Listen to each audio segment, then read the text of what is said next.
Welcome back to the On Business podcast. With tons of experience in different industries in Canada and the United States, Danielle and Brandon give you real talk, no nonsense expert advice about running and owning successful companies. Here's your host, Danielle Jenkins and Brandon White. Danielle Jenkins, what's happening? The weather is not nice here today. You guys are experiencing lots of stuff in California. It is true. We've had a lot of rain here, and hopefully it'll be over by the time this show comes out. And yeah, we've had, 6 inches of rain with mudslides, electricity's out, all sorts of stuff, but nothing happens in moderation here in Northern California, San Francisco Bay Area. It seems like Silicon Valley is just wide open all the time. So that's what happens. And you've had a bunch of snow. But today we are not talking about the weather. We are talking about how to create your company's cancellation policy and what it should look like how to create it, one, and then what a fair one looks like. Because if you have possibly too aggressive of a cancellation policy, you can make customers mad. By the same token, you need to preserve your business and the investment that you've made because someone initially made a commitment. That's a great intro, Brandon. Love that.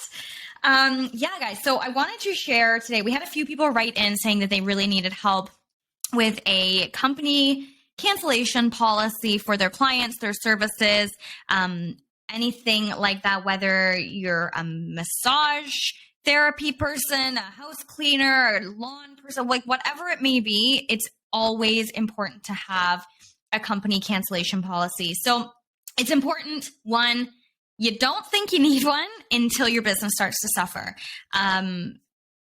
It's so true because you start getting lenient. You start, it's not a big deal here. It's not a big deal there. Then your money is on the line. Your time is on the line. Brandon's huge about time. And it's true. There's so many things when you have last minute cancellations just because somebody can't be bothered. And then, it starts to take a toll on your time, your energy, and your money. So I wanted to put a few must-haves in here when it comes to having a cancellation policy when you create one. There are just a few points when you're putting it together to help you make it easier. And you guys can make this suit you and your business as much as possible, but don't be scared. And I say that because you need to have clients that respect your business and not take advantage of you. And I find that since COVID, and Brandon, maybe you can add to this, that people seem to be a little bit more careless with other people's time and money. Do you agree with that? I don't know yet, but I'm going to let you keep talking and figure it out.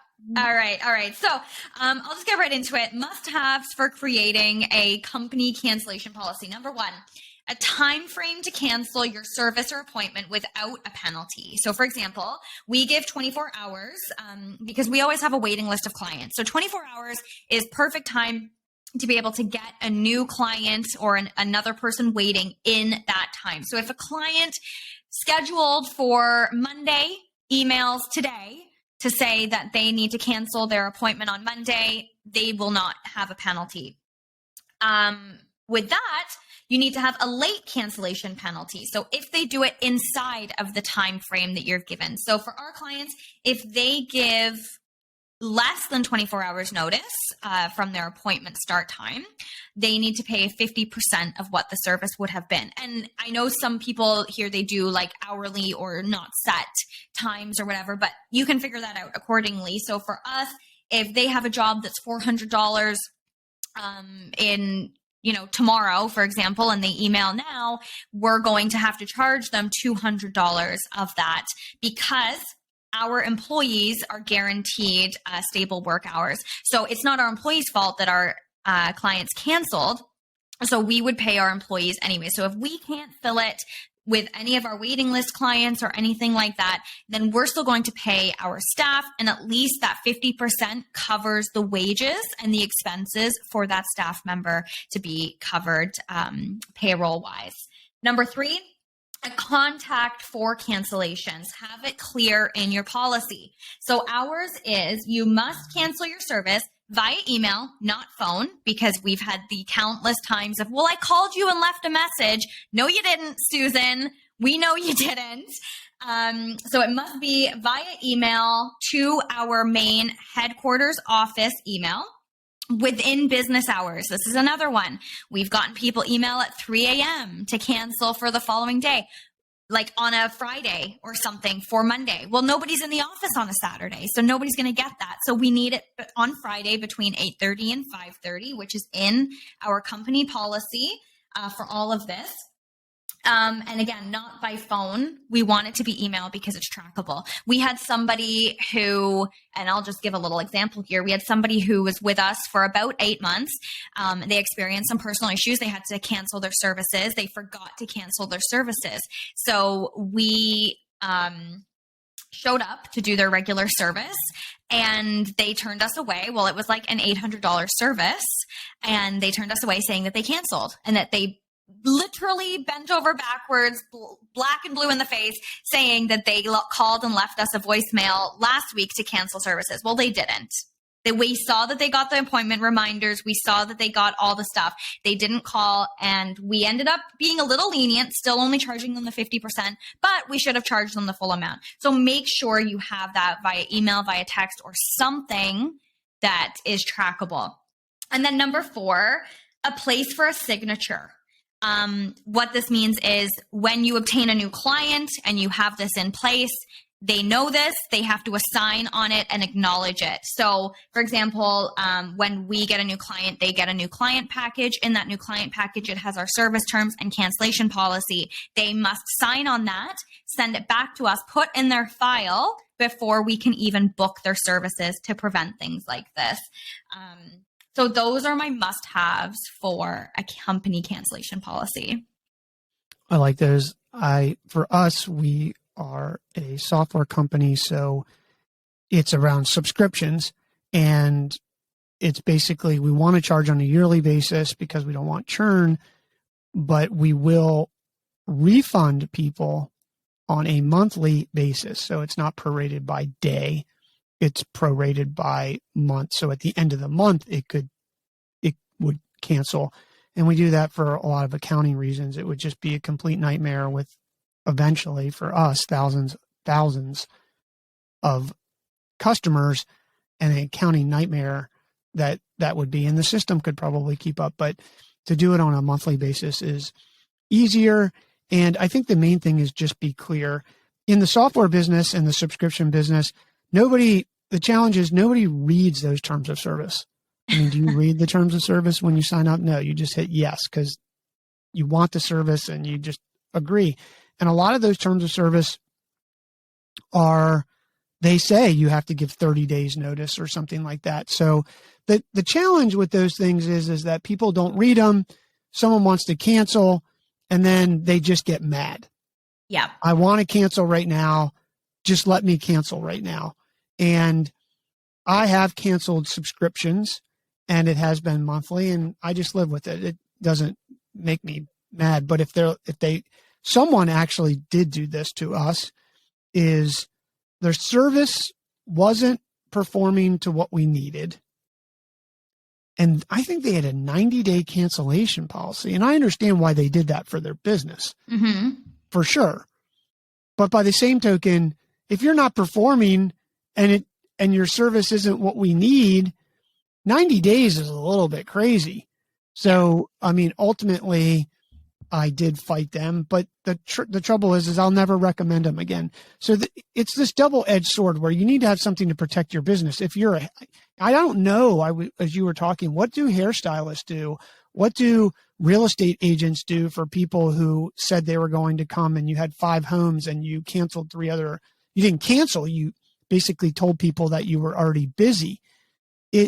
Sales may be a little bit different in the sense that you expect, because you're on a commission basis, hey, that's just part of the program and you live and die by that. But where services are being performed, like cleaning a house, even like cutting your hair or doing dentist or things like doctor's appointments or things like that, or a therapist appointment or whatever that is, it probably makes sense. And I think what your policy about having 50% in 24 hours notice via email, so it's during business hours, so that it is clear. I think the hesitation that I have with all of that, as you were talking, I was like, well, maybe we should just make, they have to sign the terms of service, but then we make it in huge bold letters, this. But then what happens is maybe you scare someone away and they don't know that. Do you read these people in on this? Like, I mean, I know you said require a signature, which can definitely help. But if you harp on it too much, then that person may be like, you know what? Domestic diva is just a pain in the ass and I'm not going to do it. But as a business owner, you may say, okay, and probably in your shoes, you have to say, okay, well, if you don't agree, I can't do it because I can't stay in business if I don't do this. So I think there's that balance of, exactly, being reasonable. If there's a death in the family, right. I think you make an exception. But well, and we do make exceptions, Brandon. And you're right. We do not take on a client if they do not sign that new client package with those service terms, because those cancellation policies have saved us in the most ridiculous times. We've had clients that have wanted weekly service, 8 hours a week. That's a good chunk of money and a good amount of one of our employees' time. And for 3-4 weeks in a row, the same day, the kid was sick, the father was sick, the dog was sick. And so eventually you give people the chance, and you know me, I am a very lenient person, very generous person. I am like, you know what? Not a problem. Sorry, your baby's sick the first time. The second, but then I'll say, no problem. But please make sure you understand that typically, if you were to cancel this any other time, you would have to pay 50%. So we give them that one off. And then they know. But the amount of times that we've received last minute cancellations, we've had people show up and be like, oh, I forgot to call.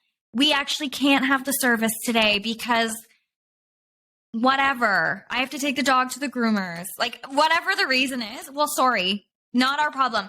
Not only do they sign on this, but they also get a week beforehand, they get appointment reminders. They get a text and an email 24 hours beforehand to let them know when we are coming. Plus, we stay on regular, consistent schedules. So it's not like our services are a Monday here, a Wednesday here, a Friday here. It is every Monday or every other Monday from 8:30 to 12:30, every Thursday from 12:30 to 5:30, whatever it may be. So there is no reason why these clients do this. We had a client the other day, literally on vacation, emailed us that morning and said, oh my God, we're out of town on vacation. We forgot to leave a key for your access. And that was the day of. They got the reminder and they're like, oh my God, well, that's sorry. There's 50%. You knew you were going on vacation. You got the reminders. And maybe that's harsh, but you have to protect your business because I'd go bankrupt if I paid my staff that's the balance. You got to make sure that you can stay in business, and you just tell them, hey, if we don't have this, we can't even provide this service. As you were talking, I was also thinking for listeners out there who may not just do appointments, but may do returns. And I've had a product business before. I think you just have to be clear on what returns are, what you will accept, and what those terms are.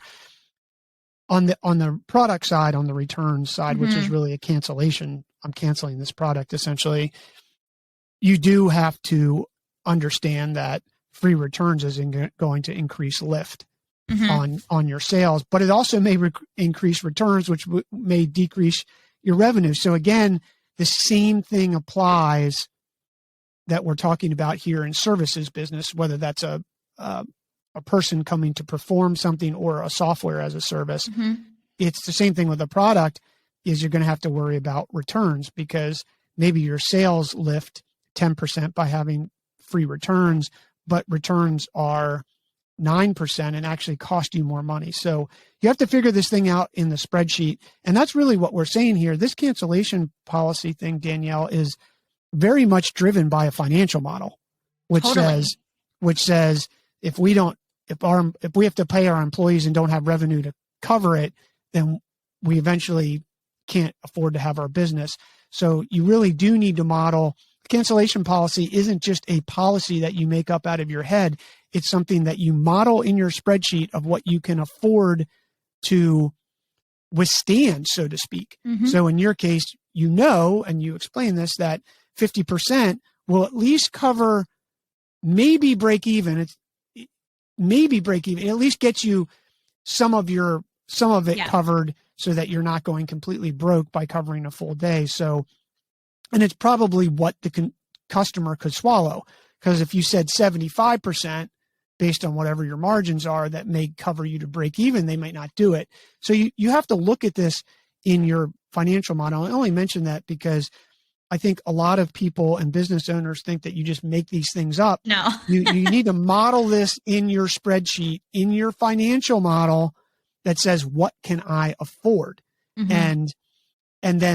And how that plays out over your P&L and your cash flow. So I just mentioned that. And there's always the idea that you've got to keep the customer happy, but you do have to stay in business, and that's just part of the gig. So I think those were great tips. Did we miss anything? I don't think so, but just to kind of repeat again, just for those people, I know I kind of went on a ramble, but preventing cancellations can also be helpful. Have those automated reminders if you're in the service industry. Appointment confirmation emails have saved us huge. People email, hey, can I book you guys for a service? We do the stuff, we do everything, and they want to go ahead with it in a month's time. Then we send them that, yeah, you're booked in.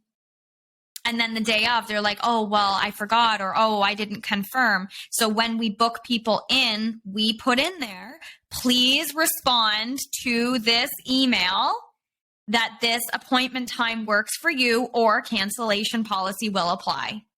And they then have to respond and say, yes, confirmed. If they don't respond, yes, confirmed, we don't book it. So we have went through enough. And with the cleaning industry, it's a little bit different because there are unfortunately lower standards and expectations with things like this. So we're kind of fighting that too. But things like that can really help, because it would, honestly, I don't even think we would have a business if we didn't have a cancellation policy. And then my third point about preventing cancellations is actually applying your cancellation policy. If you have one but don't enforce it, people are going to know that. That's what I mean. Like, the first time you can be a little lenient. In case you didn't know, this is actually our cancellation policy, but please note the next time this will happen. The next time, make sure you enforce that. And I'll just drop one really effective tip for people who have appointments that may not be necessarily weekly, and where you can leverage direct mail, meaning a physical mail that goes into your mailbox. Mm-hmm. Is my dentist, when I am done my dental appointment, gets me to fill out the postcard of the reminder. And the psychology behind that is really big, because when it shows up in my mailbox, which is, they mail it out, I guess, a week, or I usually get it a week before an appointment, because a dentist appointment, maybe you go every 6 months for a cleaning. And I think you could do this if it was monthly, is when that shows up, it's not their writing, it's mine. And there is I haven't measured, I asked them if we could measure it to do a little experiment, but the lift or the compliance to something like that, I cannot imagine is not higher, because it's in your own writing. It at least has that effect on me. And it's just like, oh, well, I did set that. I am accountable for that time. If I'm going to cancel, I need to cancel. So that's it for today. Danielle, thanks a lot. Hopefully nobody cancels today on you. Thanks, Brandon. Me too. I want to keep my subscriptions. Yes, exactly. Right. Bye.